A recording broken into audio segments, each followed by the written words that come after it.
ওম নমঃ শিবায়। ভোলেনাথ সবাইকে তুমি রক্ষা করো। তো hello guys, welcome to my channel. আজকে আবার একটা নতুন সুন্দর ব্লগ নিয়ে চলে এলাম। তো দিনটা ছিল 17 অগাস্ট, সোমবার, শ্রাবণ মাসের শেষ সোমবার। তো আমার মায়ের বাড়িতে হচ্ছিল শিবচর্চা, ভজন গান, ভীষণ সুন্দরভাবে সেই দিনটা কিন্তু কেটেছিল আমাদের। আর কত লোকজন এসছে দেখো, খুব সুন্দর কিন্তু লাগছিল।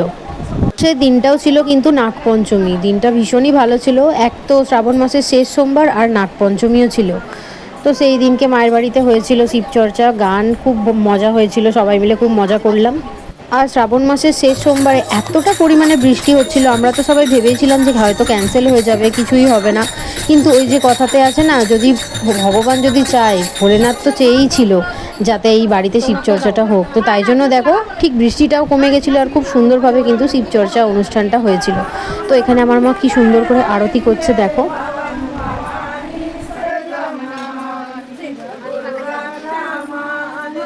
তো আরতি হয়ে যাওয়ার পরে আমার বর কিন্তু নারকেলটা ফাটিয়েছিল, যেটা ওই ভোলেনাথের সামনে উৎসর্গ করা হয়েছিল। তো ওই নারকেলটা ফাটিয়ে কিন্তু চারিদিকে জলটা দিয়ে দিয়েছিল, ছিটিয়ে দিয়েছিল, মানে শান্তি জল হিসাবে। তো রিচুয়ালসটা কিন্তু খুবই ভালো লেগেছে। আমার বর যেহেতু ঘরের বড় জামাই, তো ওকে দিয়েই মেন কাজটা করা হলো, কারণ আমার বাপি সত্যি বলতে এই সমস্ত কাজে থাকে না, ওই জন্য আমার বরকে দিয়েই করা হয়েছিল। আর যেহেতু শ্রাবণ মাস, তো আমি কিন্তু মেহেন্দি পরেছিলাম, মেহেন্দির কালারটাও খুব সুন্দর এসেছে। তো বলে না, বর ভালোবাসলে মেহেন্দির কালার খুব সুন্দর আছে, সত্যিই তাই। তো আমি মেহেন্দি পরেছিলাম, আমি একটুখানি শো মেরে তোমাদেরকে দেখালাম। তো আমাকে কিন্তু কেমন লাগছে অবশ্যই বলো। আর পাশে আমার বোনও ছিল, তো ওই একটু ঢং করছিলাম। আর দেখেছো কত লোক হয়েছে আমাদের বাড়িতে। এই যে আমাকে কেমন লাগছে অবশ্যই কিন্তু বলো, ইয়েলো কালারের ড্রেসটাতে কেমন লাগছে। আর দেখেছো আমার কালারটা হাতের দারুণ এসছে না? তো তারপরে কিন্তু আমাদের ঘরেতে ওই ভজনের সাথে নাম কীর্তনের সাথে কিন্তু নাচ হচ্ছিল, আর আমার মা ওই জন্য নাচ করছিল, দেখতে কিন্তু বেশ ভালো লাগছিল, কি সুন্দর লাগছিল না?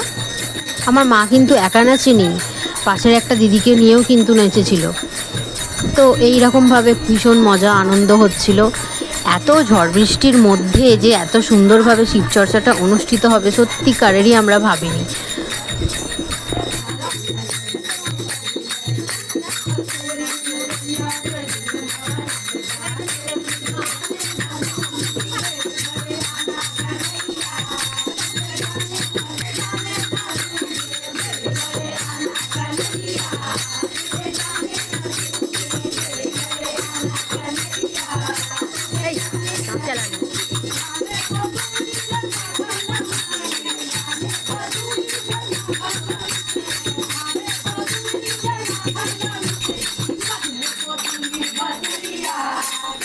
তো নাচ গান এই সমস্ত হওয়ার পরে কিন্তু ছোট্ট খাওয়া দাওয়ার ব্যবস্থাও করেছিল, ইভিনিং স্ন্যাক্স।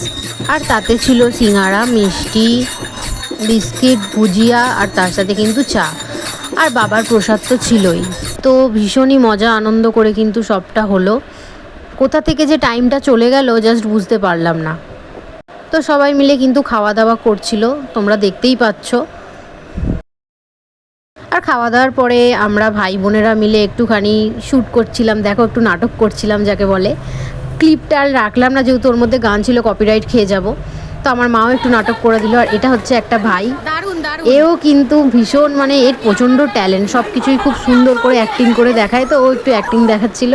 তো এইভাবেই আমাদের সারাটা দিন কাটলো, খুবই মজা, হই হট্টগোল আনন্দ করে সবাই মিলে কাটালাম।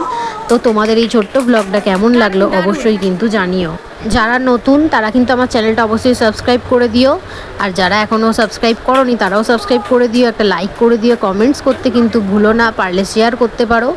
তো আমি এই ব্লগটা তোমাদের সাথে শেয়ার করলাম, আমার খুবই একটা পছন্দের ব্লগ। তো নেক্সট ব্লগ খুব শিগগিরই আসছে। Thank you so much, love you all guys, এইভাবেই আমার পাশে থেকো।